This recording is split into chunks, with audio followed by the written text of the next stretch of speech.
వినోద్ నేను చాలా కాలం ట్రావెల్ చేసామండి and we are also going next year prepare to come to Delhi. 500 మంది పాస్టర్స్ ఢిల్లీలో పెడుతున్నాండి, ఆ తర్వాత బాంబేలో పెడుతున్నాం. వాళ్ళు బిగ్ సిటీస్లో పెట్టాలని నా ఆశ. నేను ఎవరైనా వచ్చి నేనేం చేత అంటే పాస్టర్లు చేత అని చెప్తాను. నీ వంశం ఏంటంటే యాజకుల వంశం అని చెప్తాను. I love pastors very much. ఒక పాస్టర్ సరిగా ఉంటే సంఘం ఉజ్జీవం పడుతుందండి. ఒక పాస్టర్ సరిగా లేకపోతే సంఘం పాడైపోతుంది. కనుక pastors role is the vital role in the church. కనుక మరి వినోద్ గారిని దేవుడు నాకు ఇచ్చాడండి.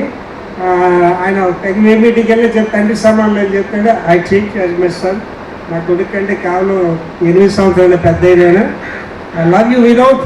ఈ సంవత్సరంలో గృహ ప్రవేశ ఆశీర్వాద కార్యక్రమం మా చదువు మొదటి భాగం కూడా కొత్త ఇంటిని దేవునికి అంకితం చేస్తూ, ఈ కొత్త ఇంటిని అంటే ఇప్పుడు మనం డెడికేట్ చేస్తూ ఆ ఇంటిని దేవుడికి అంకితం చేస్తూ ఆయన శాంతిని మరియు రక్షణ కోరుకునే ఆదరణ మాటలు కొత్త ఇంటి. వినోద్ గారు సాక్ష్యం చెప్తుంటే నాకు చాలా ఆనందం అనిపించింది. దావీదు గారి గురించి చాలా మంది బైబిల్ జ్ఞానం తక్కువ, చాలా మంది పాస్టర్స్కి.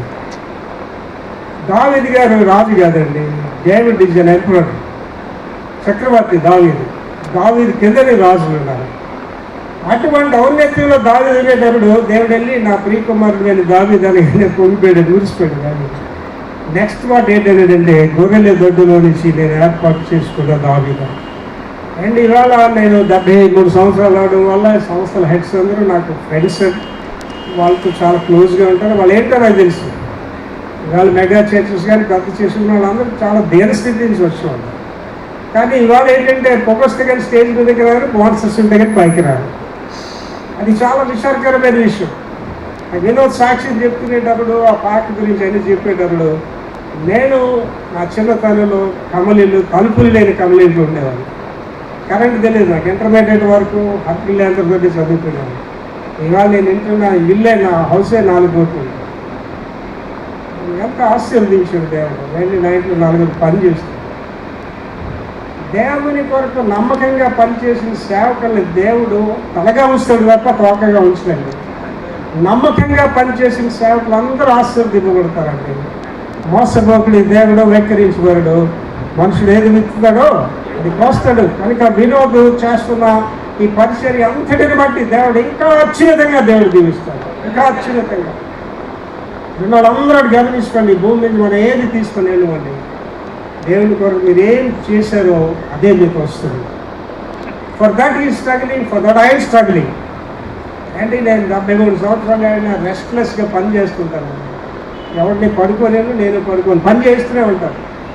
15 మందితో సంఘం స్టార్ట్ చేసాను. ఇవాళ మాకు 1000 మంది సంఘం అండి.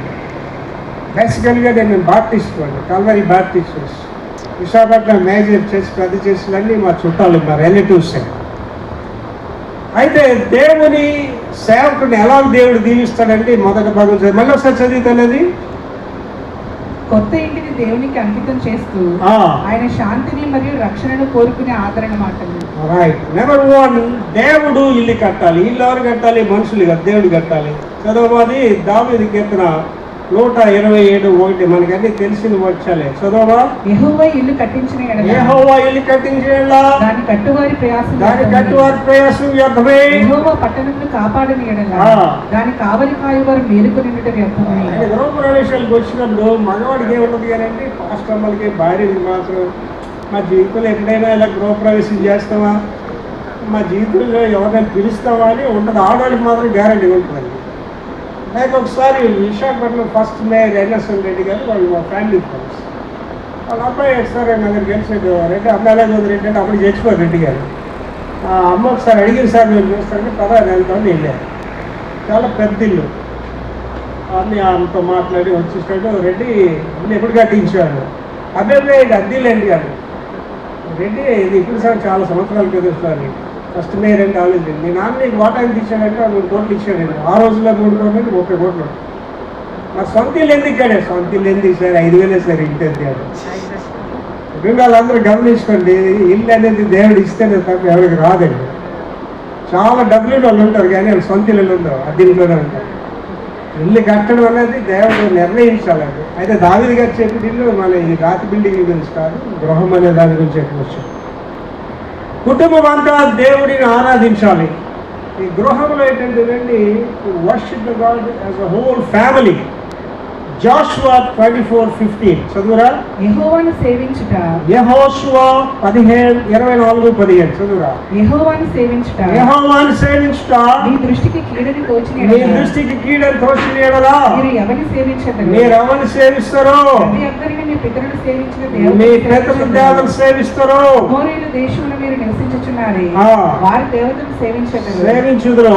నేను మీరు కోరుకున్నది నేను కోరుకోండి. మీరు ఎవరిని సేవింప కోరుకుని మీరు ఎవరిని సేవించుకోరుకినా నేను నా ఇంటి వారిని యెహోవాను సేవించడం. ఇంగ్లీష్ లో అక్కడ మాట ఉంటుంది ఏంటంటే family price together, it lives together. ఇక్కడ ఉన్న వాళ్ళందరికీ చెప్తున్నానండి, మీలో కుటుంబ ప్రార్థన లేకపోతే దాన్ని చచ్చిన కుటుంబమే కానీ జీవిస్తున్న కుటుంబం కాదండి. మా కుటుంబం, మా నాన్నగారు తల్లి గారు, మా తల్లి సువార్తికురాలు, మా నాన్నగారు షిప్లో సీనియర్ ఇంజనీర్గా చేస్తారు. మాకు చిన్నప్పటి నుంచి కుటుంబ ప్రార్థన అయిన తర్వాతే భోజనం చేయాలి, కుటుంబ ప్రార్థన అయిన తర్వాతే కార్యక్రమాలన్నీ. వాక్యాలు మా అమ్మకి అప్పగించకపోతే మా అమ్మ ఊరుకుండేది కాదు, చదవకపోతే మా నాన్న ఊరుకుండేవాడు కాదు. ఇవాళ నాకు ఒకే దేవుడు, ఒకే భార్య, ఒకే కొడుకు, ఒకే కోళ్ళు, ఒకే మనడు, ఒకే మనవరాలు. అదేంటి పాస్టర్ గారు ఒకే భార్య అంటే ఉన్నారు 200 భార్యలు పాస్టర్లు ఉన్నారు. ఒక రోజు ఒక పాస్టర్ చెప్తున్నాడండి, నా రెండో భార్య ప్రార్థన చేస్తే పరిశుద్ధాత్మ దిగిపోతుందని చెప్తున్నాడు. అరే బాబు, పాస్టర్కి అంత శోధన వస్తుందండి, నాకు రెండో భార్య ఉంటే పరిశుద్ధాత్మ ప్రార్థన చేసి వస్తుందేమో అంటారు. ఇలా పనికి మాల పాస్టర్లు కూడా ఉంటారు. అందుకే నేను ఎక్కడికైనా చెప్తాను సిన్సియర్గా. ఇంకోటి కూడా చెప్తున్నానండి, ఇవాళ మా బిషప్లు చాలా మంది వైజాగ్లో మొన్న ఒక మెసేజ్ ఇచ్చాను. బిషప్లు అందరికీ రెండో భార్యలే, అంటే భార్య చనిపోయి చేసుకున్నారు అనుకోండి.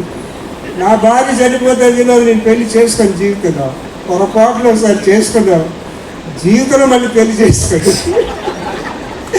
ఇలాగే బ్రతుకుతాను. మీరు అందరూ నవ్వుతున్నారు, ఎందుకు తెలుసండి? భార్యతో హ్యాపీగా ఉన్నాడు ఎవడండి? పాస్టర్ అనేవాడు అసలు హ్యాపీగా ఉన్నాడు భార్యతో. అంత దొంగ నవ్వుతాడు స్టేజ్ మీదకి ఎక్కి. పాస్ట్ స్టేజ్ మీదకి ఎక్కి మా ఆవిడ తప్పంతా కొట్టిసింది అంటాడు, పోదాడు వింటాడా? పాస్ట్ స్టేజ్ మీదకి వచ్చి మావిడు ఊరే ఊరే అంటుందంటే ఎవడో వింటాడు సార్ అక్కడ పోదా? కనుక పాస్టర్స్ అందరూ హిపోక్రట్స్గానే జీవిస్తారండి. ఇంకోటి కూడా మీకు చెప్తున్నానండి, 198 మంది పురుషులు భార్య బాధితులే. ఒక ఇద్దరు ఏమంటారు, నాలుగు ఎవడు నా భార్య అన్నే బీడి, నా మాట విని తీరాలి, తప్పదు ఆవిడికి, లేకపోతే ఆవిడ అత్తారింటికి దారి చూపించేస్తాం. దేవునికి స్తోత్రం.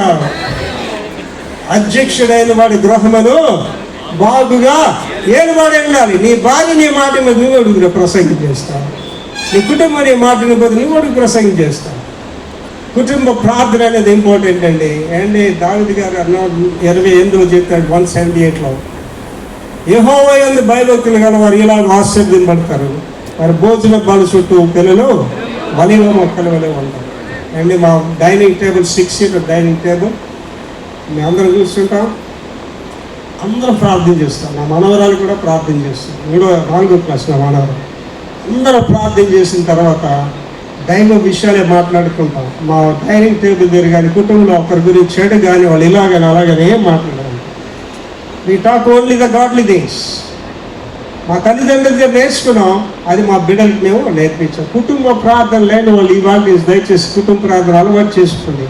అందుకే మీ కుటుంబాల్లో సమస్యలు. దైవికమైన గృహ నిర్మాణము, దైవికమైన గృహాన్ని, గాడ్లీ హౌస్. Proverbs 24:3-4, సామెతలు 24:3-4. జ్ఞానము వలన ఇల్లు కట్టబడును, జ్ఞానం వల్ల ఇల్లు కట్టబడుతుంది, వివేచన వలన అది స్థిరపరచబడును, వివేచన వల్ల స్థిరపరచబడుతుంది, దాని గదులు విలువ గల రమ్యమైన సర్వ సంపదలతో నింపబడును. మరి చూడండి, మన వినోద్ అబ్రహం జ్ఞానంతో కదా కొడుకు డబ్బులు ఆ డబ్బులు వెళ్ళి కలెక్ట్ చేసి మొత్తం జ్ఞానమే. ఆ ఇంట్లో వెళ్ళి చూస్తే వినోద్ జ్ఞానం కనిపిస్తుంది. జ్ఞానం వల్ల ఇల్లు కట్టబడుతుంది. తర్వాత వివేచన వల్ల స్థిరపడి, కట్టడం ముఖ్యం కాదు, స్థిరపరచుకోవాలి. అండి చాలా మంది మనకి ఎరిగిన వాళ్ళు, మీకు అందరూ తెలుసు, నాకు తెలిసిన వాళ్ళు చక్కగా ఇల్లు కట్టుకొని గృహప్రవేశం చేసి 3వ సంవత్సరం 4వ సంవత్సరం ఇల్లు అమ్మేస్తారు కూడా. చాలా బాగా అమ్మేస్తుంటారు. కారణం ఏంటంటే దాన్ని నిలబెట్టుకోవడం చాలా ఇంపార్టెంట్. తర్వాత సురక్షిత గృహంలో నివసించడం, living in a safety house. యెషయా 32:17. నీతి సమాధానం కలుగు చేయును. నీతి సమాధానం కలిగజేయును. నీతి వలన నిత్యమును నిమ్మలము. నీతి వలన నిత్యము నిమ్మలమును నిబ్బరము కలుగును. అప్పుడు నా జనులు విశ్రమ స్థలమునందును ఆశ్రయ స్థానములందు సుఖకరమైన నివాసములు యందు నివసించును. సుఖంగా నివసించాలండి. నువ్వు కట్టుకున్న ఇంట్లో సుఖంగా నివసించాలి. మా సెంటర్లో ఏంటండి సంవత్సరం 24 కోట్లు ఉంటుంది. మా కరెంటు బిల్లు 35,000 దగ్గర వస్తుంది. మా వీధిలో 3 స్టోరీస్ బిల్డింగ్. ఈరోజు ప్యాలెస్ అని పెట్టాడు కానీ నేను ప్యాలెస్ అని పెట్టలేదు, రెక్టర్స్ అని పెట్టాడు కానీ అందరూ ప్యాలెస్ సెంటర్ మా వీధికి వచ్చేవాళ్ళు. చాలామంది ఎరిగిన వాళ్ళు మా వీధిలో పెద్దవాళ్ళు అందరూ వచ్చేటారు. Very decent state. సార్ 3 ఫ్లోర్లు ఎందుకు సార్, ఒక ఫ్లోర్లో మీరు 2 ఫ్లోర్లు అద్దెకి ఇచ్చేసి కదా అంటారు. రేపు కూర్చోన్నారా, మనం బ్రతికేది చాలా కొద్ది కాలం ఏంటరా, ఇంకా అద్దె పెడతాం కూడా ఉంది గ్రామానికి. ఉన్న ఇంట్లో హ్యాపీగా జీవించి హ్యాపీగా చచ్చిపోంటారని చెప్తారు. సుఖంగా ఉండడం అనేది చాలా ఇంపార్టెంట్ అండి. చాలా మంది ఇల్లులు కడతారు కానీ సుఖంగా నిద్రపోరు. ఏంటి నువ్వు ఇలా కళ్ళు మీగానే నిద్ర రాకపోతే something wrong in your life. నేను ఇలా పడుకోగానే నిద్ర వచ్చేస్తుంది నాకు అంతే. 10 అవగానే పడుకుని పోతాను, 4 అవగానే లేచిపోతాను. తెల్లవారి 4 నుంచి ప్రేయర్లో గంటన్నర నిలువ మోకాలు ప్రార్థించి గంటన్నర ఎక్సర్సైజ్ చేసి బీపీ లేదు. యేసు ప్రభు చెప్పాను, బీపీ ఉంటే ప్రసంగం చేయని ప్రభు అని చెప్పాను. రోగాలను ప్లాస్టిక్ ప్రసంగం చేసే అర్హత లేదు, చేసుకోవచ్చు. ఆ బాధ ఆయన రక్షించింది, ఆయన కుటుంబాన్ని రక్షించి సంఘాన్ని కూడా రక్షించారు. యేసు ప్రభు శక్తి గల దేవుడు అని చెప్పేటప్పుడు ఆ శక్తిని జీవితంలో ఎవరికి చెప్తామండి నువ్వు. God is the same yesterday today and for ever. ఆతిథ్యం ఇచ్చే గృహము. హెబ్రీ 13:1. ఆతిథ్యము చేయ మరొకటి. ఆతిథ్యము చేయ మరొకటి. దాని వలన కొందరు ఎరుగకయే. దాని వల్ల ఎరుగకే దేవదూతలకు ఆతిథ్యం. దేవదూతలు కాదండి. మా dining table very costly dining table అండి. మా డైనింగ్ టేబుల్ మీద మాస్లిమని గారు భోజనం చేశారు, ఆర్ఆర్ కబూర్తి భోజనం చేశారు, జోసన్న భోజనం చేశాడు, అమెరికా దొరలు భోజనం చేశాడు, ఇంటర్నేషనల్ స్పీకర్స్ మా డైనింగ్ టేబుల్ భోజనం చేశారు. అతిథి ఇవ్వడం అనేది మిషనరీస్ వస్తుంది, అర్జెంటీనా నుంచి, అమెరికా నుంచి, ఆస్ట్రేలియా, వాళ్ళందరూ మా డైనింగ్ టేబుల్ భోజనం చేస్తారు. I feel happy. అండ్ ఒకప్పుడు మా చిన్నప్పుడు అయితే మా అమ్మ ఒకే కూర ఉండేది. ఏంటి చాలామంది కూర పచ్చళ్ళు అయితే తినేవాళ్ళు ఉంటారు. ఏదో కొన్ని కూర ఉంటే అంతా సర్ది పెడుతుంటారు. ఇవాళ మా ఇంట్లో 4-5 కూరలు ఉంటుంటారు. మా పని మనుషులు కూడా భోజనం పట్టుకుపోతుంటారు. ఆతిథ్యం ఇచ్చే గృహముగా ఉండాలి. రేపు నీది కాదు, ఈ కోట్లు నీతో రావు, ఈ బిల్డింగ్ నీతో రావు. Give, you will be given. ఇవ్వండి, ఇతరులకు సహాయం చేయండి, దేవుడు మీకు సహాయము చేస్తా. ఆతిథ్యం అనేది ఇంపార్టెంట్. మా వినోద్ చాలా మంచి ఆతిథ్యం ఇస్తాడండి. అయితే నాతో ప్రాబ్లం ఏంటంటే నాన్ వెజిటేరియన్ తిను, కాఫీ టీలు తాగడం, కూల్ డ్రింక్స్ తాగడం. ఆ డ్రింక్ పెట్టాడు తాగండి అంటున్నాడు. అయ్యి సార్ వినోద్ తాగని వాటర్ తాగలేదు. కొన్ని మ్యారేజెస్కి వెళ్తాను. మన శ్రీకాకుళం చాలా పెద్ద పెళ్ళికి వెళ్ళాను, బిషప్ గారు. చికెన్లో మటన్లో అన్నీ రండి, నాకు తినడానికి ఏమి లేదు, సాంబార్తో తిన్నాను. వెజిటేరియన్స్ ఎంత బాధపడతారో నేను ఆ పెళ్ళిలో అనుభవించాను. కనుక నేనేం ఎక్స్పెక్ట్ చేయను వెజిటేరియన్గా సాంబార్ అన్న తినదు. తిండికి ఇంపార్టెన్స్ ఇవ్వను. ఆతిథ్యము కొనసాగించండి. దెన్ గోస్ టు ఇంట్లో దేవుని మాటలు. ఇంట్లో చెప్పాను, మా ఇంట్లో ఇంకో పర విషయాలు దేవుని మాటలే మాట్లాడుకుంటామండి. Deuteronomy chapter 6 and 9. ద్వితోపదేశకాండం 6వ అధ్యాయం 6 and 9 వచనం చదువురా. నేడు నేను నీకు ఆజ్ఞాపించే ఈ మాటలు, నేను నీకు ఆజ్ఞాపించే మాటలు నీ హృదయంలో ఉండవలెను. నీ హృదయాలు ఉండాలి. నీ ఇంట ద్వారబంధముల మీద, నీ ఇంట ద్వారబంధాల మీద ఉండాలి. గౌనుల మీదను వాటిని గౌనుల మీద రాయబడాలి. ఏంటి ఇవాళ ఎంతమంది ఇళ్లలో దేవుని మాటలు ఉన్నాయండి, ఎంతమంది క్రైస్తవులలో దేవుని వాక్యాలు ఉన్నాయండి. సినిమా హీరోల ఫోటోలు ఉన్నాయి, క్రైస్తవులు కూడా ఉన్నారు. ఒక పెద్ద పాస్టర్ గారి ఇంటికి నా స్నేహితులు చాలా కాలం క్రితం అనమాట. వాళ్ళు 3 అంతస్తులు మేడ మీద కొనుక్కున్నారు.